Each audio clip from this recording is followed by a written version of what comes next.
So this is going to be so very fun. So very, very fun. Beautiful, beautiful early Grand Seiko. Oh, it's just heartbreaking how beautiful this watch is.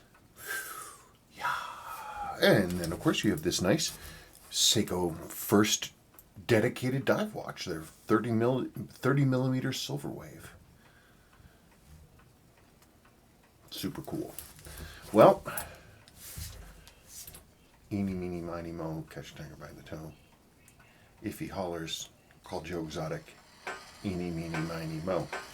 Okay. Okay, so here we go. Lovely piece. I mean, it's in really fantastic condition. Your original crystal has a couple hits on it, but this is an acrylic crystal. It's 320TO1ANSO, I believe. I mean, it's so good. If I would just polish it, I wouldn't necessarily replace it because it's also that's not a real easy to crystal to find.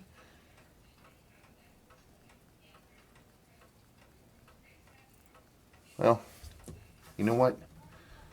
Time to rock and roll. And there is the glory that is the 6246. Super fine adjust, a bunch of extra jewels, but beyond that, it's the same exact movement that is in like a 62 MAS or a 6206 like Sea Lion or something like that. Same baby. But this one, I mean, look at the gold finishing on the lettering, and that's nice. Yikes, that's beautiful. One servicing mark inside the case back. You can see it right there. I'm not exactly sure what it says. Need to find that little magnifier. Hang on. Doesn't say anything that means anything to me. 47 Delta SN X633. I have absolutely no idea what that means.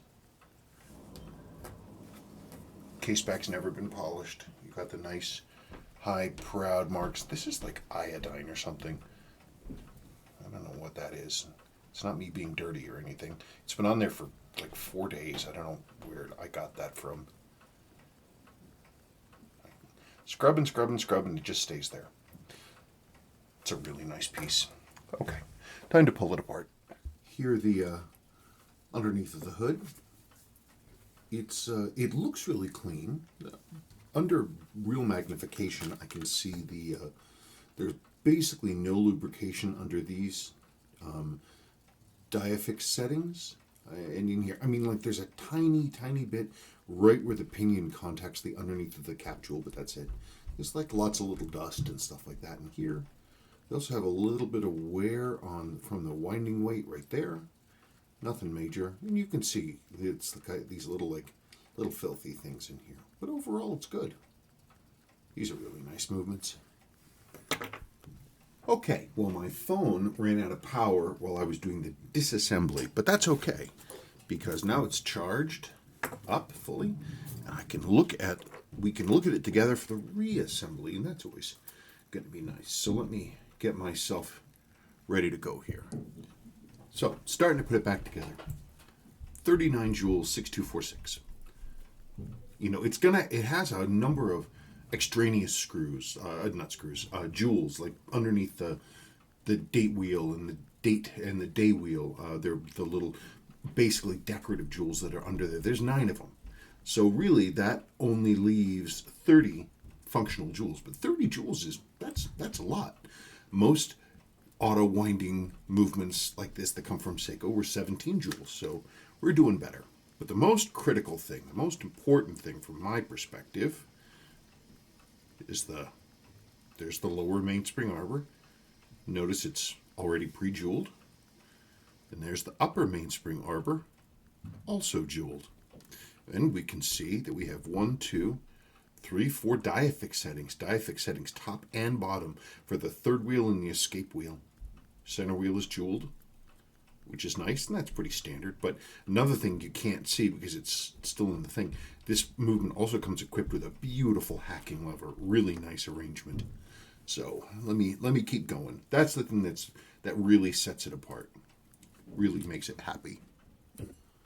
So starting to get this back together. It's interesting to see where they do the extra jewels. I should have shown you.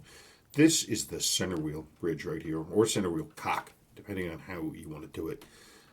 The way the 6000 series, like 6309s and even the 7, basically all of the modern Seikos have just a single jewel here. For whatever reason, Seiko has a jewel underneath, and then they modified this little screw-on diddly to have another jewel. In the base models, that's just a piece of metal. But this one's got 2 more jewels right there, top and bottom. Now here is where I just think I have a real fondness for hacking levers. Here is the hacking lever for these. So that's it. I mean, and it's screwed down right here, but it goes and it stops the third wheel.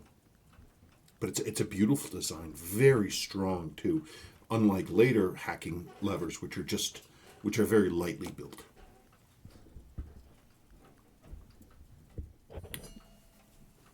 And so, there it is. It's all nicely screwed in place. You can see, if I go like this, there, see? It's a very nice, elegant solution. Simple, and it's strong too, which I like. There's a lot about watches, these watches that are, watches generally that are pretty lightly built. And I like things when things are nice and sturdy. Sorry for the screaming. Remember, all the kids are home. Oop. There, I was so eager to show off the hacking lever. I forgot that on these, you need to drop the third wheel in. It sits underneath the hacking lever. And so that obviously had to be done correctly, because without that, it ain't correct. We have our escape wheel, which goes into the lower diaphix. Just like so.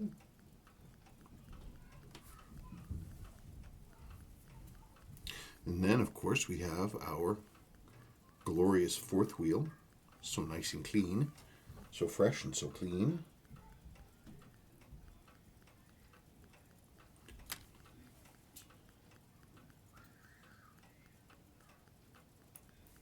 Okay. So there's the basic train assembled. I have to prep the train bridge, barrel and train bridge. So let me do that. So here's an interesting comparison.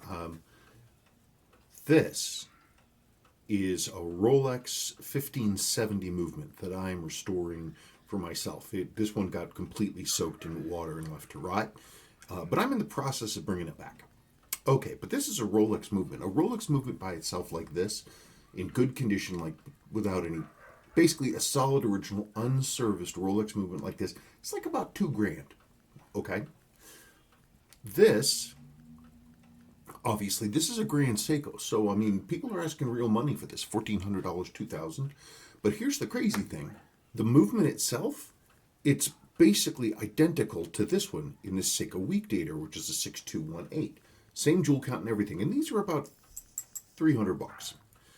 But you look at this. This is a Rolex. I'm going to say that again. This is a Rolex. Look at the lower mainspring arbor port. Look at the lower mainspring arbor port.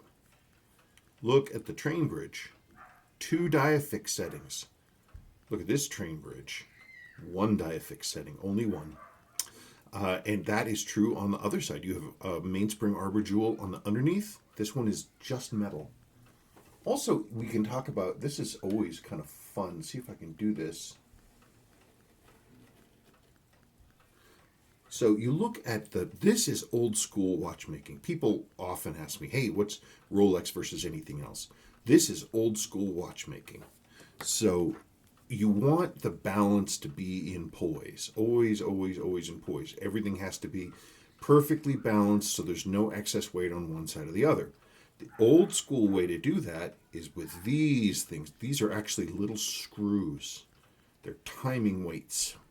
And it's just like when a dancer on the ice, an ice dancer in the Olympics, they're spinning and they draw their legs in and they go really, really, really fast, and then they put their legs out and they go slow. Same thing like this. Screws go out, balance goes slower. Screws go in, balance goes faster. This has Rolex uses a thing called a microstella adjuster, and it allows you to sort of do fine tuning, and it makes for an extremely stable movement. Does a very nice job. Now, these movements, by the way, they're from pretty much the same year, by the way. So Seiko, they looked at this and they're like, well, we want to make things more automated.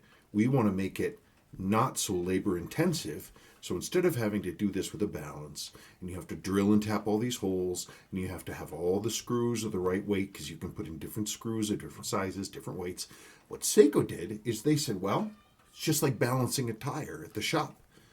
You're going to change your weight on a little machine.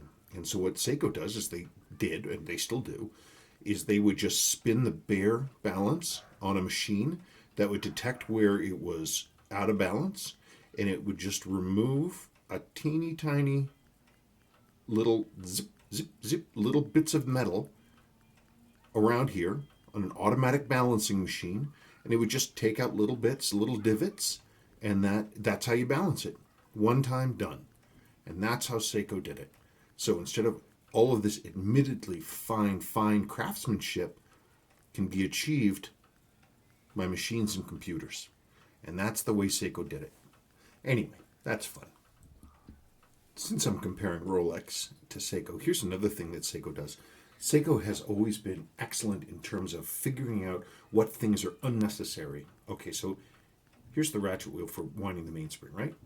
So in order to make this work, you have three parts. You have this teeny tiny little hairspring. You have this, that's the click spring right there. And then you have the click itself, and then you have the screw holding it down. You got to manufacture all three of these parts, and then somebody has to assemble it. Versus Seiko, and what Seiko does is it's a single piece of stamped spring metal and a single screw. That's it. Boom, boom. One screw, it's in place. Doesn't need to be adjusted, fiddled with, worried about, or anything else like that. It's just done. Oh, for fun.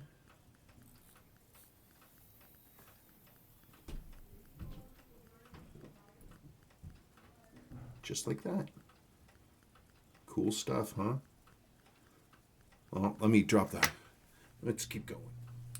So here is the other side, calendar side. Always nice to show off. I started putting it together, obviously, but you can see your lower mainspring R report right there. And here are all of these jewels, decorative jewels, really, that sit underneath the date wheel. And there's a bunch that is on the date wheel guards for the date wheel.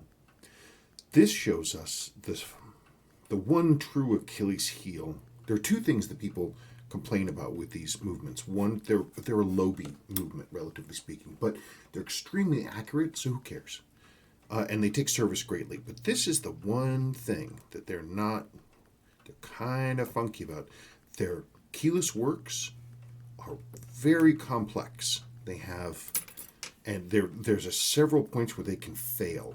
And then you start getting things like it feels like it's skipping when you're setting the time and stuff. And so you just got to make sure that these are, in good shape. This pin on this lever has a pin right here, which interacts with this lever right there. And if those things wear, it's not going to be forced up against the minute wheel, and then you run into problems there. It's just, this one is just a little funky, and it's just something to work on. Anyway, but there it is in all of its glory. You can see that it turns, which is important.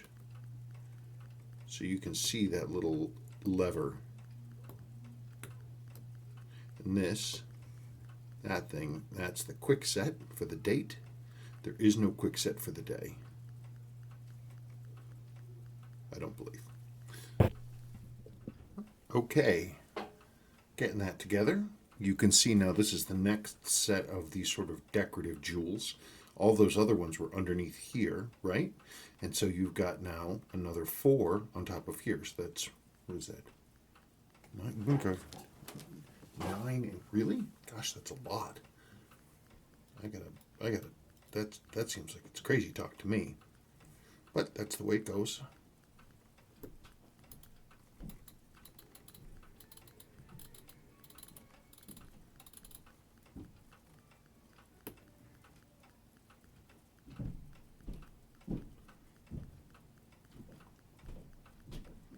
Feels pretty good. No clicking. Pushes over as it ought to. Okay. Well, I'm going to flip this thing back over. I'm not going to put the day wheel on it because I want to flip this over and get it running so it can run in overnight. Always nice to do. Getting that payoff. Putting in a balance. These, like I said, they're chuggers. They run slow, but they can be so very accurate and dependable. Okay, what am I looking at here? Come on now.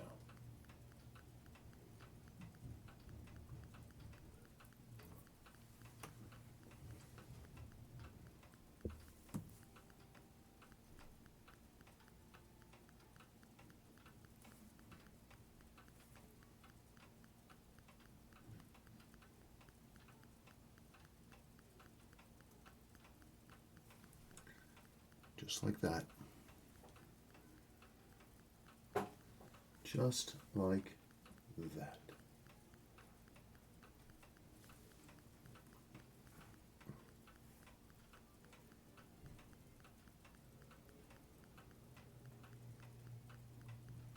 Okay.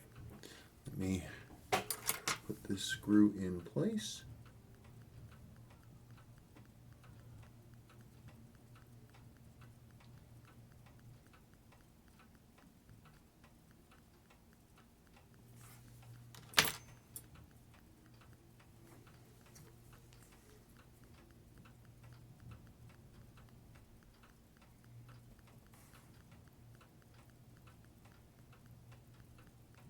Well, it's clearly running.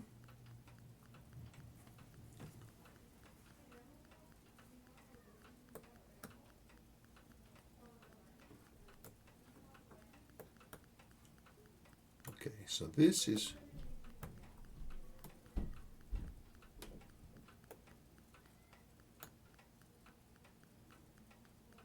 There we go.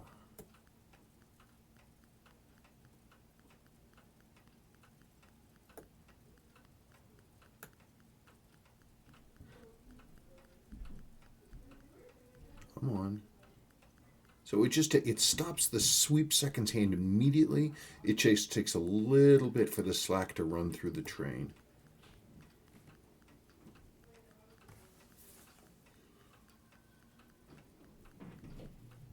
Cool. Okay, let's put on a time graph.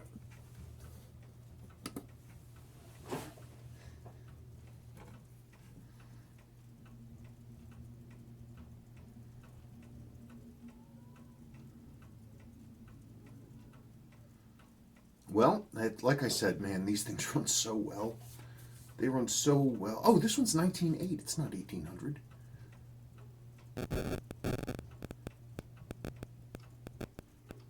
They run so well. Okay, so we got a little bit of beat error, and that's about it. So what I'm going to do is I want to have this accuracy loop set right to the middle, so you're going to see the numbers go funky. And then what I'm going to be able to do is set it so that the fine adjust screw is right in the middle, and that's what we want to do. So you're seeing something crazy there, don't worry about it. I'm going to put it back where it ought to be.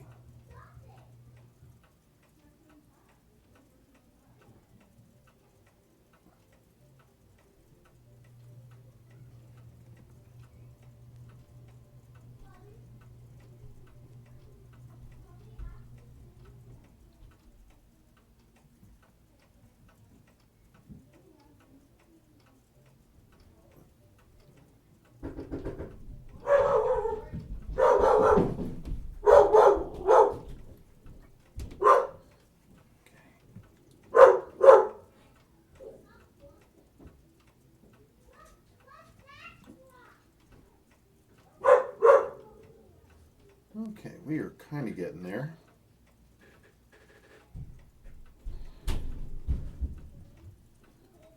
Okay, and that was all by adjusting the levers. I didn't touch the fine adjust at all.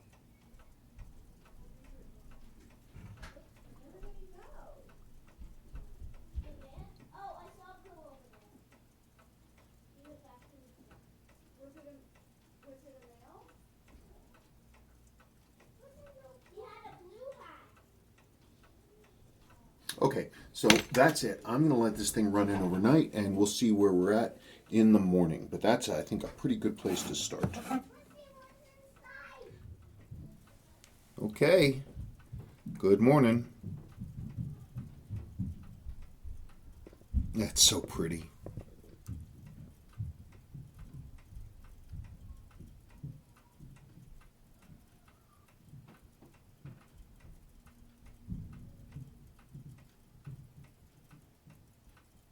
This is going to be really, really accurate watch, and that's in large part because of the design and the condition, which is excellent, and it certainly helps that it's surfaced.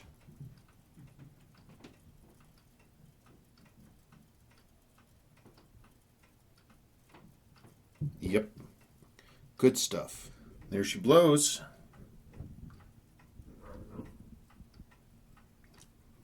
Doing the positional stuff was always fun. It's always fun.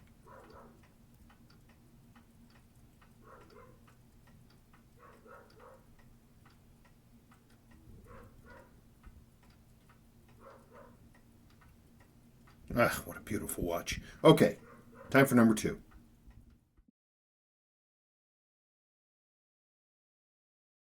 Okay, here we go. Watch number 2. These are super cool. It's a pity that the indicator rings and the crystals are so rare, and these crystals have a really funky built-in warpy washer to keep the thing in place. This bracelet is interesting. It's an early Seiko bracelet. A lot of people don't realize that that symbol right there, that's an early Seiko thing. I don't believe it goes to this watch. In fact, I'm sure that it doesn't, because it doesn't fit. But it is definitely a period bracelet made at that time. I don't know. Maybe the dealer put it on. Old school though. So anyway, these crystals are unfindable. I haven't seen one of these replacement crystals in forever. So this one isn't bad. It's got some scratches on it, but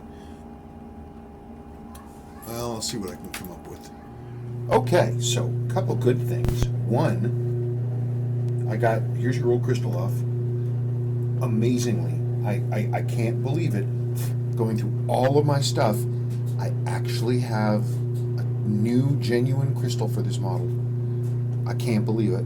I didn't even know I had it. I had to dig through everything, but I did have it, which is great.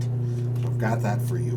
Now, but on the flip side, your crystal retaining ring, it is cracked. It's not fully open. I'm going to clean it. There's no way for me to really put this back together. It's possible that I could try to solder it to hold, but I haven't honestly had a whole lot of luck with that in the past, but we'll see.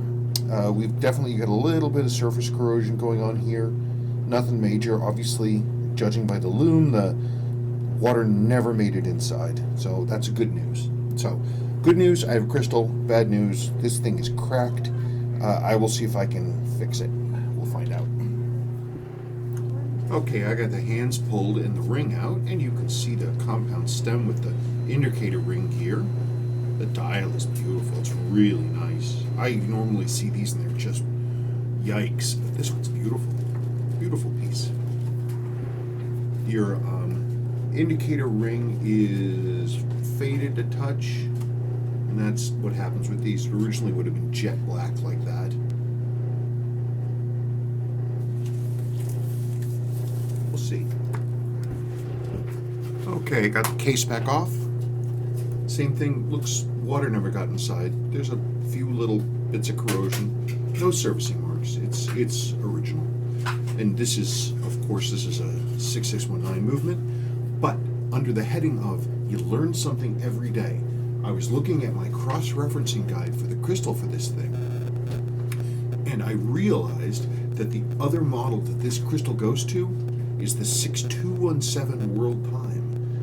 And I'm like, I'm looking at it, I'm like, I think they use almost the same case. Not quite exactly the same, but real close. Isn't that interesting? This is almost one of these 30Ms. This is kind of a junky one. Anyway, but I thought that was pretty neat. We can see it's a mover, a runner.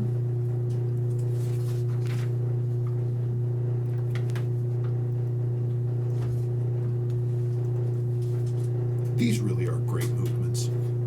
They're great movements.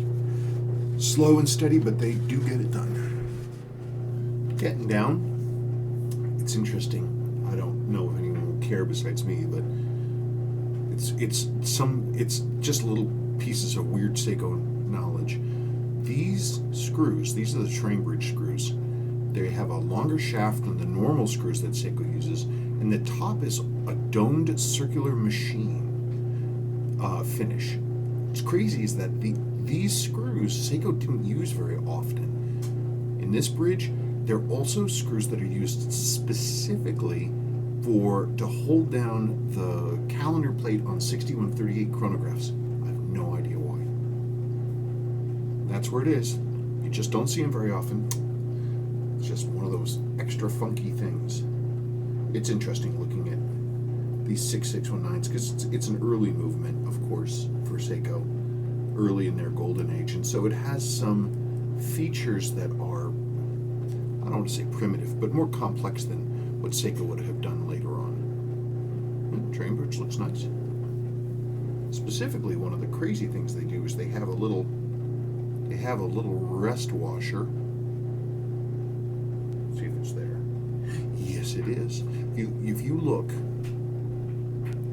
on that pinion, the base of the pinion there's a teeny tiny little washer. I don't know why Seiko did that, but it's there. It's one of those things that a lot of people don't know it's there, then they lose it, and then they wonder why they have so much shake going on. That's always something to look for. Come on. What the heck is that?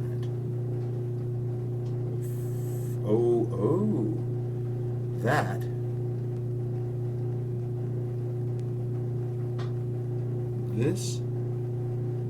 That is a flake of loom. That is a flake of loom from the indicator ring. That's what that is. I wonder if maybe I can find the rest of it and put it back. By the way, speaking of the indicator ring, one great thing about this model is that the numbers are recessed, which means I can polish the top. I tested, so this side I polished, this side I haven't gotten to yet, and it's just a preliminary, but look, it's black again. And it doesn't touch the numbers at all because they're recessed. And that's where the pip would be, so if I can find enough of the pip, maybe I'll relume that with the original loom instead of Vintalume. So, this is, I didn't think I was going to find any more of your missing loom pip, but then I did. It's on the underside. It's jammed into these threads. There's also a lot of it in sort of dust form on the bottom of the movement ring. So what I'm going to do is I will harvest all of this stuff, all of these pieces I can, and then I'll grind it down, I'll add some Vintalume to it, and then relume that pip so that your pip is at least partially the original loom. And that's what I'm going to do. Okay, I got that all nice and cleaned up. You can see it's a nice cleaner black now. I'm going to put this pip back. These rings sometimes had white tan loom. Sometimes in this early time they had green, that Diny green. Looking at this one piece that I was able to save, it looks like it's, because that's the upside right there. This is the, oops. it go? Where'd it go? Aha. So it looks like the underneath, ignore the black. It looks like, because this is the underneath here, that is some of the edge that turned black from exposure. This is the white underneath. So I think it was that white, because these rings were done in a different place than the hands and the dials, just based on how it looks. So that's what I'm going to do. I'm going to go for the white. So this indicator ring is going to have the bone white. It's not going to have green. No, I take that back. I looked at the pieces under 10 power magnification, and they are definitely green. You can't really tell in this light, but under serious magnification, this is the green lume, not the tan. So I spoke too quickly. I am going to do the green. Now, the nice thing about the green is I have original green Dynie lume. That's original. That's original green Dynie lume, and that's what I'm going to use. I'm going to add some of this to your original lume, and we're going to go from there. That's what we're going to do. Okay, that's actually what we're going to do. Okay, I am almost completely out of time. It is almost dark outside. But I always like to get the day's movement running before I clock out. So let's get this going.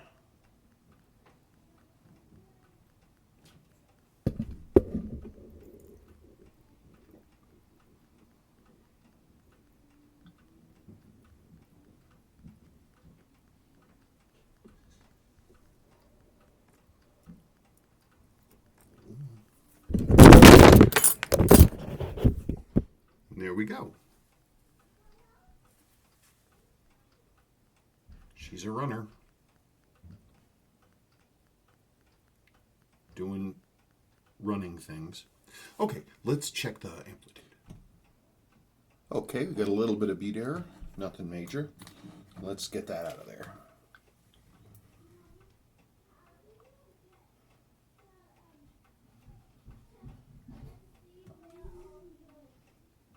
Okay. I almost always go the wrong way the first time. There we go.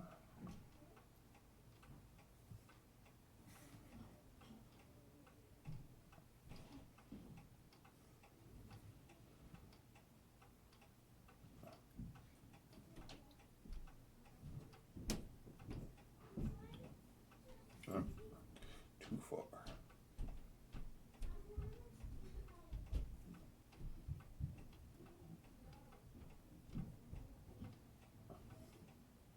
Too far the other way.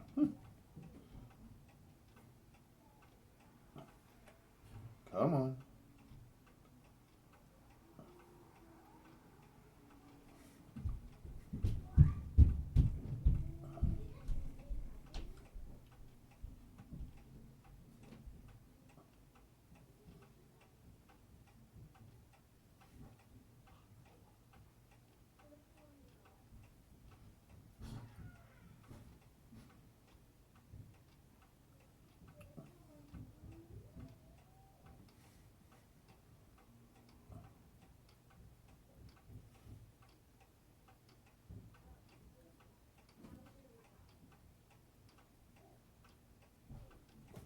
Okay.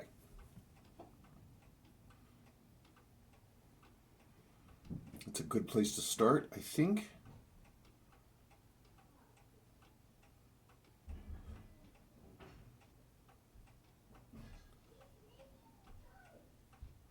Okay. So it's running in. It is dark outside. I'm going to pull the plug and get out of here. And we'll revisit tomorrow morning.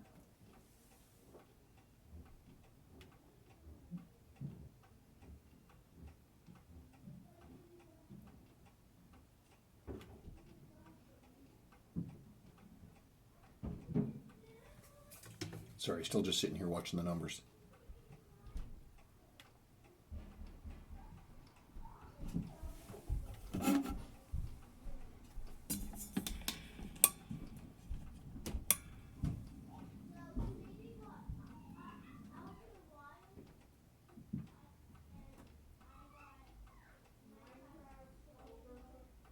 Okay, now I'm going to pull the plug. Just about to go upstairs, about to turn off the lights, and saw some good numbers.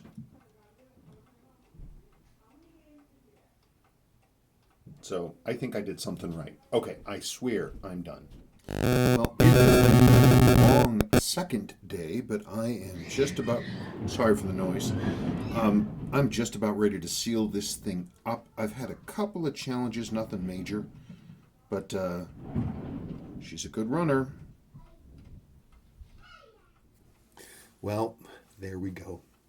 It's about as nice a pair of watches as I could ever imagine. Just beautiful. I've owned a couple of these and they were both really rough. If mine looked like this, either of mine did, I never would have sold it. I'm very pleased with how the ring came out. I was able to polish down to the black. And there's the restored pip. That's genuine Seiko lume. It's not quite the same exact like bright green of these, but it's green. But it's the old genuine Seiko lume, so we can't complain. This watch came out really, really well. A few things I was not able to. I tried, but as I said, I was not able to solder your bezel at all. It's still in here and it's quite broken. So this is the correct one. This is good used. It matches the rest of the watch. It's a rare part. Gosh, that's a nice watch. So nice, so pretty. The other thing I considered doing is your seal is pretty old, and I was like, oh, well, I've got new old stock crowns. They're the new old stock crowns. The seals in these are rock hard, and I would need to rebuild them, but that means I would need to hunt down I would have to hunt down a gasket for these, and they're a weird size, so that's not an option right now, unfortunately. In this thing, oh, what a beautiful watch. What a beautiful watch. And it's amazing. I mean, I was talking about this, this movement versus Rolex, and in, Rolex. This is same era movement, the same era things, just like what I showed you. And it is, I mean, the Rolex has some advantages. The Rolex has some advantages, but it has hand winding, and it's got. I prefer the auto winding on the Rolex because it's just a solid axle and 2 jewels, makes it nicer. But this thing, I mean, the jeweling just blows that away. This is as good as a vintage Rolex, and far better in some ways. I know that's probably sacrilege to hear, but that is one hell of a watch. And they are priced accordingly, but I am going to keep my eye out. I'm going to see if I can find one of these. Well, you've got 2 beauties. 2 beauties. I thank you so much for your business and your patience and everything else like that, and sending in these watches. It's just such a privilege to work on things like this. I do have this, the bracelet that thing came on is here. I've cleaned it. It's all nice and shiny. I have not put it back on. You certainly can if you want. I prefer to ship head only, and I'll leave the bracelets on the outside and on the outside of the packaging of these, and you can put it back on. Thank you so very much.